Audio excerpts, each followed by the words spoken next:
আসসালামু আলাইকুম। আমি আরেকটি টপিক আপনাদের সামনে শেয়ার করার জন্য আসলাম। অবশ্যই ইনশাল্লাহ আমার ভিডিওটি সম্পূর্ণ দেখবেন। আশা করা যায় আপনি এখান থেকে কিছু শিখতে পারবেন। আসুন জেনে নিই আমাদের মনিটেশন কেন রিজেক্ট করে দেয়।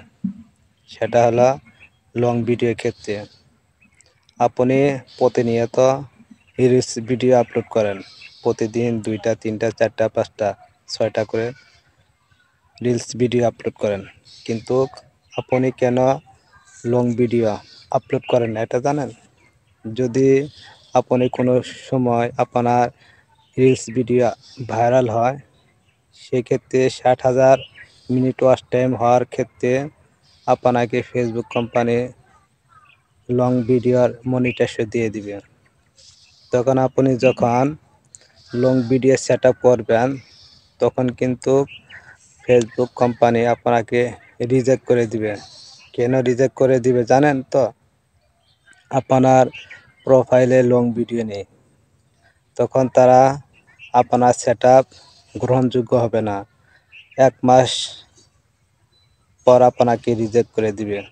তাই অবশ্যই আপনাকে বলতেছি, আমার যারা অডিয়েন্স আছেন তাদের উদ্দেশ্য করে বলতেছি, আপনারা প্রতিনিয়ত রিলস ভিডিও পাশাপাশি আপনি লং ভিডিও আপলোড করবেন। যদি পারেন দিনে একটা, না পারলে 2 দিনে একটা, না পারলে 3 দিনে একটা। তাও যদি না পারেন অনন্ত সপ্তাহে একটা লং ভিডিও আপনাকে আপলোড করতে হবে। তাহলে আপনার long video set up reject করে দিবে না। তাই অবশ্যই আপনি যদি পারেন, যদি সময় থাকে, অবশ্যই রিলস ভিডিও পাশাপাশি আপনি লং ভিডিও আপলোড করুন। এতে আপনার জন্য ভালো হবে।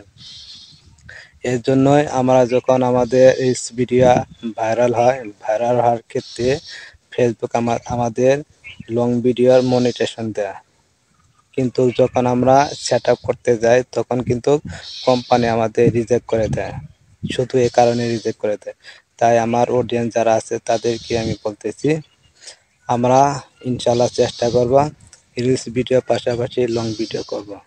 তাহলে কিন্তু আমরা এই সমস্যার সমাধান থেকে ইনশাল্লাহ রক্ষা পাব।